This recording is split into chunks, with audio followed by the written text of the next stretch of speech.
Halo sobat-sobat Clickers dimanapun berada, kita ke acara perdana Clickbox. Nah, pada sesi perdana kita kali ini kita akan membicarakan terkait satu buah buku soal politik, di mana judulnya adalah Personalisasi Partai Politik di Indonesia Era Reformasi. Nah, perlu diketahui buku ini ditulis oleh Aisyah Putri Budiarti serta beberapa kawan-kawan ya. Nah, membahas terkait bagaimana pola-pola partai politik di Indonesia sejak era reformasi itu menerapkan sistem personalisasi sedemikian rupa. Nah, kita akan bahas-bahas terkait isi dari buku ini bersama bintang tamu kita spesial di sesi perdana kali ini, Mr. YM. Selamat siang Mr. YM. Selamat siang. Bagaimana kabarnya nih? Alhamdulillah menjelang Jumatan. Luar biasa. Sehat, segar. Alhamdulillah Puasa, insya Allah tuntas sampai berbuka. Mantap. Masih semangat ya puasanya ya. Semangat. Clickers Indonesia semangat. Sobat-sobat Clickers juga harus semangat nih puasanya nih. Oke, Mr. YM. Kali ini kan kita bincang-bincang terkait salah satu buku yang membahas tentang politik ya. Nah, itu kira-kira apa saja sih gejala-gejala personalisasi partai politik yang ada di Indonesia? Bagaimana Anda melihat fenomena tersebut? Silakan. Terima kasih. Kita panggilnya apa nih host kita ini ya? Kalau saya Mr. YM, Mr. MK. Mr. MK. Oke, Clickers Indonesia, kita coba dialogkan, kita share ilmu kita, bacaan-bacaan kita. Kali ini kita coba urai buku yang berjudul Personalisasi Partai Politik di Indonesia Era Reformasi. Ini karyanya sebenarnya teman saya juga, teman riset, teman penelitian. Kebetulan sekarang di LIPI ya. Saya ingat betul dulu saya dikasih bukunya secara langsung sama penulisnya bersama kawan-kawannya gitu ya. Ya terbit sekitar sebelum Corona waktu itu tahun 2018. Ini menarik. Sampai sekarang menurut saya juga masih relevan. Kalau melihat kita sebelum saya jawab pertanyaan dari Mr. MQ tadi ya. Oke, Rayo. Kita coba cerita dulu bagaimana partai politik di era reformasi. Ya, kita kalau nggak salah itu ya tahun 99 itu kan kita mengalami fase cukup menggembirakan. Adanya ditandai dengan kebebasan. Kemudian yang di era Orde Baru di mana partai dikendalikan oleh penguasa. Ya kita sebutnya era Orde Baru itu hanya ada satu partai lah, namanya Partai Golkar. Yang lain mungkin kita sebut lengkap saja gitu ya. Menariknya di 99 itu kemudian muncul banyak atau multi partai sistem di Indonesia. Kurang lebih kalau nggak salah itu ada 140 partai yang mendaftar di KPU sebagai peserta pemilu ya, yang mendaftar. Waktu itu mendaftar partai itu nggak sesusah sekarang ya. Makanya daerah yang lolos 48. Dari 48 partai itu kemudian pada hasil pemilu 99 tersisalah 18 partai politik. Ini sebenarnya fase yang sangat menggembirakan pasca Orde Baru atau awal-awal reformasi. Kita melihat di tahun-tahun awal itu bagaimana tumbuh semangat kebebasan, kemudian tumbuh partai-partai politik. Partai politik itu sesuatu yang sangat vital di dalam pembangunan demokrasi karena dia itu salah satu pilar demokrasi, tempat menyalurkan aspirasi, tempat mungkin menjadi kalau di dalam kontestasi ya pemberian pendaftaran para kandidat, tempat kaderisasi.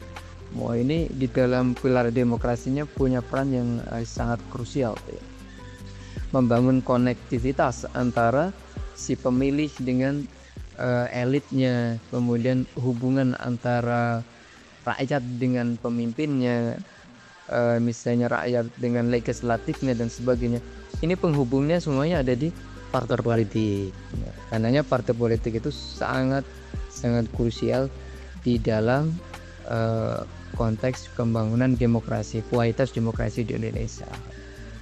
Ya, itu poin pertamanya. Jadi kalau Orde Baru partai menjadi bonekanya elit penguasa, nah, di era reformasi itu kita punya harapan baru. Wah, partai baru ini tidak di bawah kendali kepentingan penguasa. Nampaknya itu dulu orang menyambut dengan gembira sekali, masyarakat menyambut dengan gembira, dengan kemulu-kemulu. Tapi di penguasa, makanya salah satu jalur yang dia pakai adalah mengendalikan partai politik. Orang oligarkinya kita sebut dengan oligark.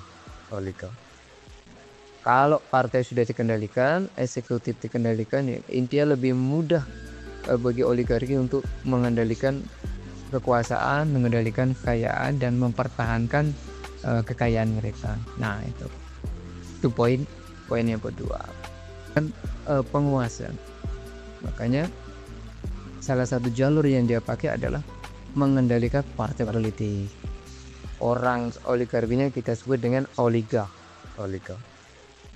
Kalau partai sudah dikendalikan, eksekutif dikendalikan, ya, intinya lebih mudah bagi oligarki untuk mengendalikan kekuasaan, mengendalikan kekayaan dan mempertahankan kekayaan mereka. Nah, itu poin. Pertanyaan lain, apakah personalisasi partai di era reformasi itu terjadi? Ya, gejala-gejalanya. Gejala-gejalanya seperti apa? Ya. Contoh kalau di partai di ini yang paling tepat itu adalah Forza Italia. Wow, itu mirip-mirip Forza Milan. Dia pemiliknya klub AC Milan. Wah, Di saat yang sama dia menguasai di eksekutif di Italia. Cukup lama dia berkuasa. Dia menggunakan ya kalau istilah kajian ilmiahnya mungkin praktek personalisasi partai. Oke. Dia adalah pengusaha media, menggunakan media ini untuk performa partainya. Di saat yang bersamaan partai ini benar-benar dijalankan, institusi partainya ini dijalankan berdasarkan sistem-sistem yang ya kira-kira sangat mengarah kepada sosok figur namanya orang Berlusconi. Kira-kira apa kata Berlusconi, maka seluruh kebijakan dijalankan oleh partai itu.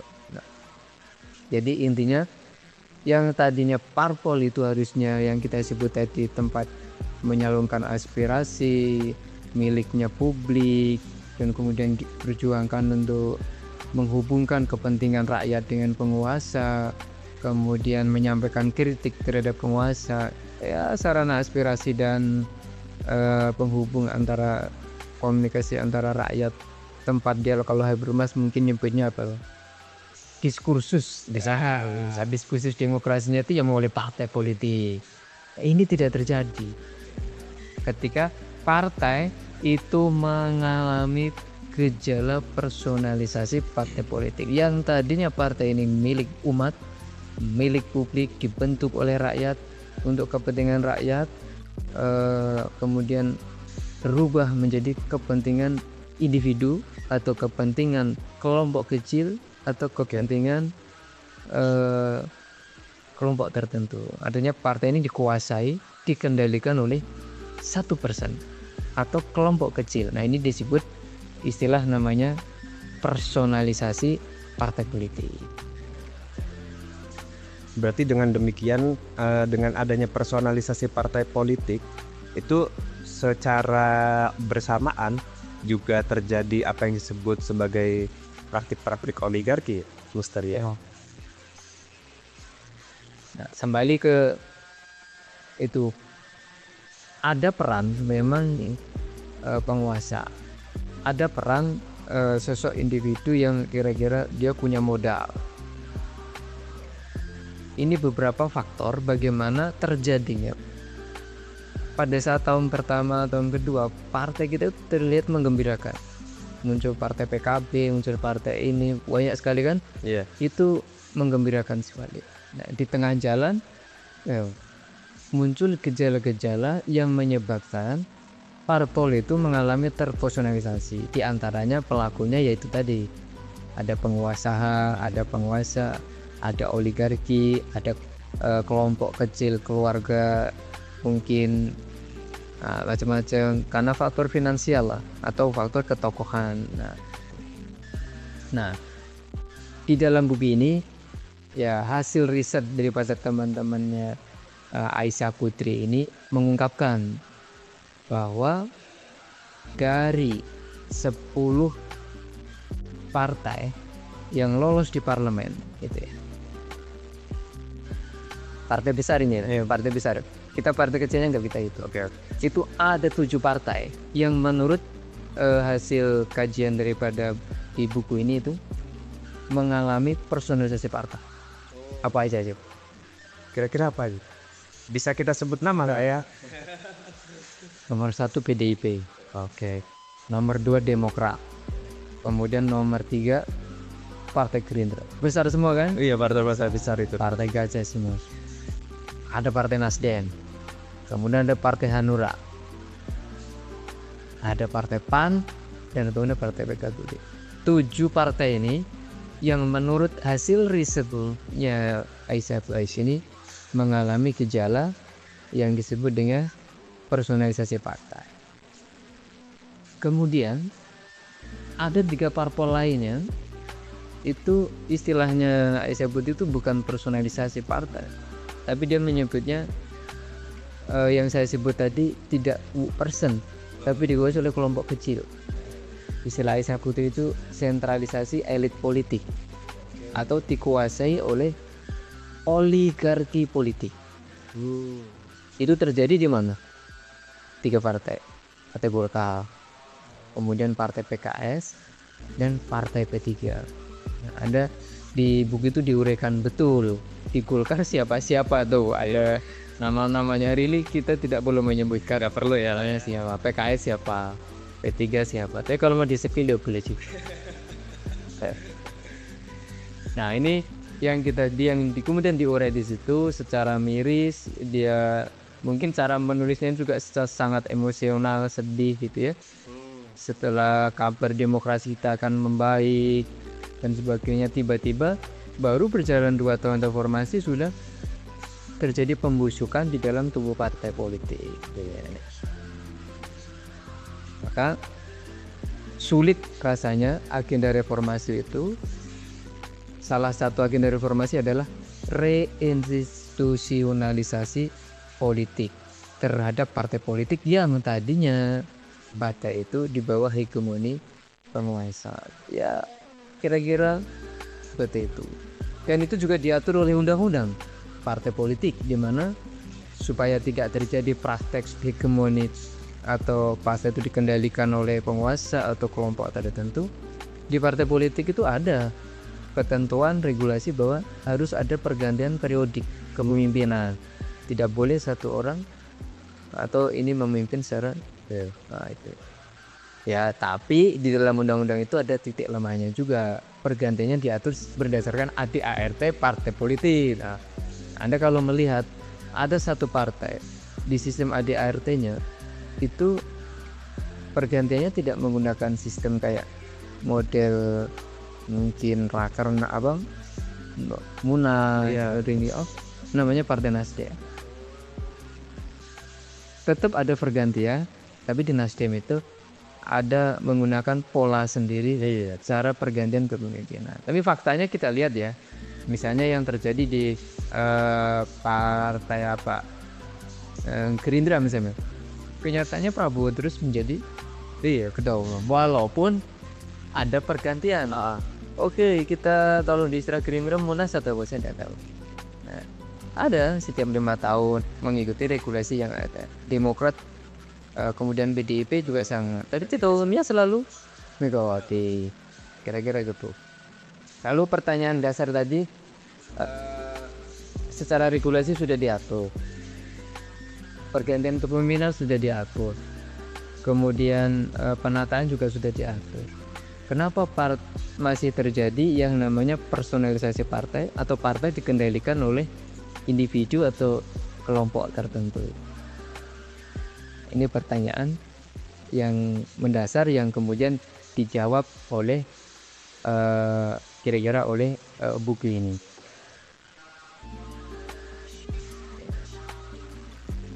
Simpelnya begini. Jadi di dalam buku itu dikutip seorang peneliti mungkin John Aldrich itu menyampaikan bahwa partai politik itu adalah perkumpulan atau koalisi kelompok-kelompok elit yang sebenarnya goal akhirnya mereka itu adalah apa? Untuk mencari kekuasaan politik. Maka nonsen kalau orang mau berpolitik ini, saya mau pengabdian nih, tidak. Dia menurut John Aldrich itu mengatakan, ya ini perkumpulan orang-orang yang punya goal namanya kekuasaan. Ya karena dia punya partai, setelah punya partai dia ikut kontestasi di pemilu. Apa tujuannya? Iya, Kekuasaan baik di legislatif, eksekutif.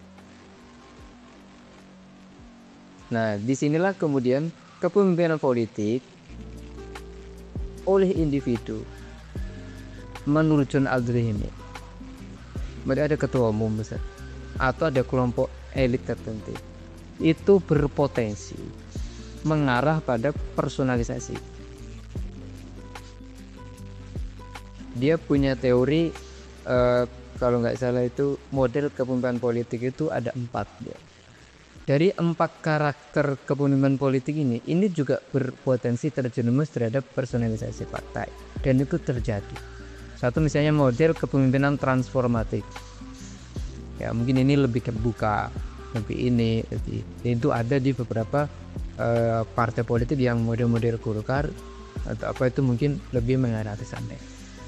Ada juga model pemimpin yang cara dia memimpin itu transaksional. Kalau transformatif ini kan ada katalisasi, ada ideologisasi, dia melakukan transformasi terhadap apa-apa yang ada di tubuh partai politik.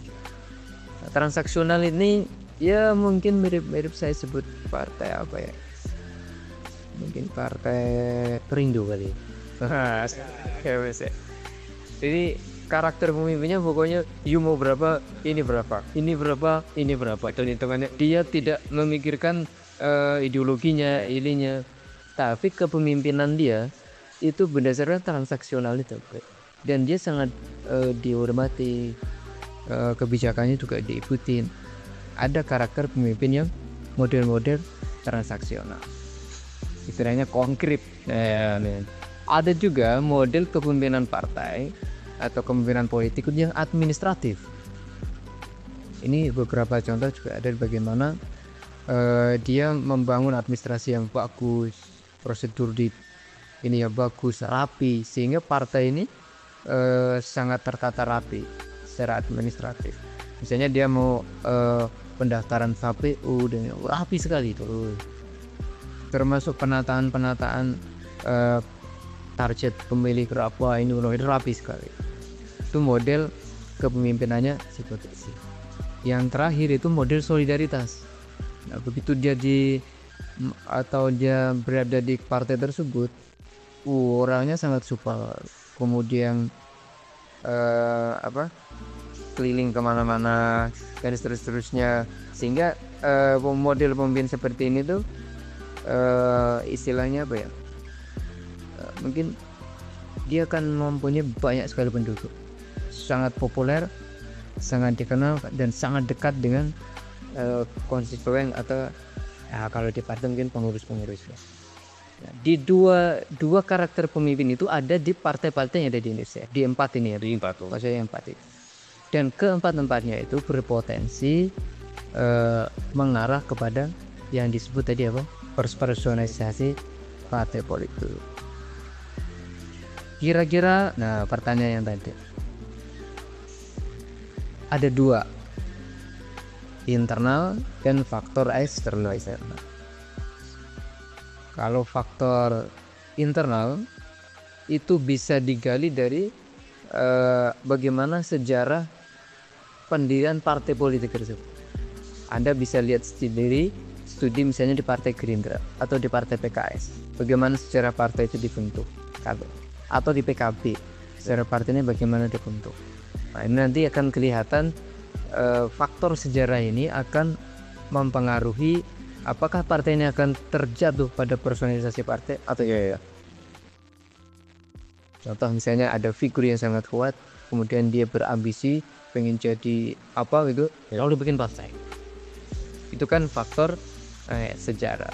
Yang kedua faktor loyalis. Loyalis itu berarti ada kelompok loyalis tertentu, kemudian membangun sebuah kekuatan sehingga menjadi salah satu faktor internal terbentuknya yang namanya personalisasi partai politik. Yang berikutnya apa? Individu karisma pemimpin. Oh, itu mempengaruhi juga ya. Kalau partai itu dikuasai oleh satu individu yang warnanya satu itu aja, itu juga berpotensi terjerumus pada Personalisasi tadi. personalisasi itu, ketergantungan kepada satu figur top. Yang berikutnya apa? Patronase. Patronase itu ya ini berbagi politik patron. Nah, mirip-mirip transaksional atau janji-janji. Nah, itu juga berpotensi. Nah, yang terakhir mungkin terjadi di partai 3 partai tadi itu namanya dominasi elit. Kelompok elit tertentu itu menguasai betul partai itu. Yang berikutnya apa? Faktor eksternal. Jadi personalisasi partai juga bisa terjadi karena faktor eksternal. Misalnya sistem pemilu kita. Ya. Sistem pemilu kita misalnya terbuka, tertutup, langsung atau tidak langsung. Itu gitu diurai betul bagaimana sistem politik kita kemudian. Sistem partai politik kita. Partai politik kita model apa? Multi partai kah? Ya, atau apa ini kah? Itu juga akan mempengaruhi. Kemudian sistem kepartaian kita, institusionalisasi. Tadi saya uraikan sistem pergantian kepemimpinan di dalam partainya dan sebagainya. Itu juga akan mempengaruhi gejala-gejala munculnya personalisasi partai politik. Nah, kira-kira faktor-faktornya ada itu, ada faktor internal, ada faktor eksternal. Nah, begitu Bang Mr. FQ. Mantap. Terima kasih atas pemaparannya Mr. YM. Nah, jadi gimana nih sobat-sobat Clicker? Kita sudah sudah bisa mendapat gambaran bagaimana gejala-gejala personalisasi partai politik di Indonesia ini bisa terjadi. Jadi setidaknya ada beberapa catatan bahwa bagaimana terjadinya personalisasi partai politik di Indonesia ini dipengaruhi oleh 2 faktor ya. Satu faktor internal, bisa jadi melalui citra kepemimpinan. Yang kedua juga faktor eksternal, diantaranya terjadi akibat yang mempengaruhi seperti sistem pemilu dan lain sebagainya. Tapi ada yang lebih menarik sebenarnya di buku itu, Mister ya. Dampak daripada praktek personalisasi partai itu. Oh iya. Kalau ini kan sudah diurai bagaimana 7 partai itu mengalami gejala personalisasi partai dan 3 mengalami gejala yang namanya dominasi elit. Salah satu dampaknya itu apa? Terbentuknya oligarki politik. Oligarki itu kan banyak. Ada sultanistik, ada oligarki panglima, ada 4 lah. Nah, kalau di sini keduanya itu sultanistik dan panglima. Kalau panglima itu berarti yang individu tadi. Iya. Kalau sultanistik ya mungkin kelompok Pemilik kapital ekonomi bisa lebih. Jadi yang sifatnya itu ya kekuasaan ada pada individu elit atau kelompok elit. Dampak yang paling sangat terasa itu apa? 1, mandeknya atau konsolidasi demokrasi, institusionalisasi partai politik itu menjadi tidak berjalan. Yang berikutnya, personalisasi partai politik ini bisa mengakibatkan lahirnya dinasti politik. di tubuh partai. Anda bisa lihat di partai PDIP yang sangat kentara sekali muncul nuansa dinasti politik. Atau mungkin di DPD di Golkar di beberapa wilayah itu juga ada potensi lahirnya dinasti politik akibat dari dikuasainya pantai itu oleh individu atau kelompok elit di sebuah wilayah. Jadi ini mungkin gejala di daerah juga bisa, sampai gejala di pusat juga bisa. Nah, yang paling dia khawatirkan, yang paling membahayakan itu adalah kalau misalnya kekuatan elit tadi, kelompok kecil elit tadi, atau individu tadi yang ada di tubuh partai politik itu sudah menguasai partai politik. Dan dia ketika sudah sangat, itu kan yang namanya kekuasaan sahabat itu kan sangat menggiurkan. Begitu berkuasa dia pengen berkuasa terus, sama seperti orang kaya, begitu dapat uang pengen lebih kaya lagi, kira-kira gitu.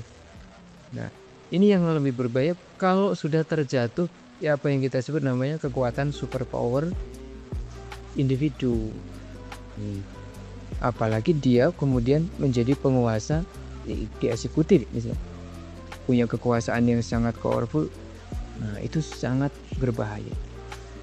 Kalau dikutip seorang pemikir Zeng itu mungkin dari mana asalnya kita lihat tuh ya. Oke, kalau sudah terjadi seperti itu, berawal dari personalisasi partai, kemudian yang paling buruk naudzubillah ini terjadi kekuatan superpower di individu atau elit tertentu, ya sudah, fungsi negara ini tidak berjalan. Betul. Karena negara menjadi lemah, penguasa dikuasai oleh individu superpower atau elit tertentu, dan kemudian negara tidak berfungsi lagi. Tadinya pemerintahan demokrasi dari rakyat, oleh rakyat, untuk rakyat, itu hilang. Jadi partai itu tidak berfungsi lagi untuk melindungi rakyat, menyerap aspirasi rakyat untuk kepentingan masyarakat luas, tapi di bawah kontrol individu atau elit kelompok kecil tertentu. Nah, ini yang sebenarnya sangat mengkhawatirkan, dan kita masuk pada fase-fase itu. Ya mungkin saya nyebut sederhananya akan jatuh pada otoritarianisme. Wah, kira-kira begitu. Siap Mister ya. Wah, penjelasan sangat menarik ya, sobat-sobat Clickers. Barangkali untuk sesi perdana kita kali ini kita sudahi sampai sini dulu ya, sobat Clickers ya. Kita berjumpa lagi di sesi berikutnya. Salam Clickers. Terima kasih. Ya, sama-sama Mister. Waalaikumsalam warahmatullahi wabarakatuh.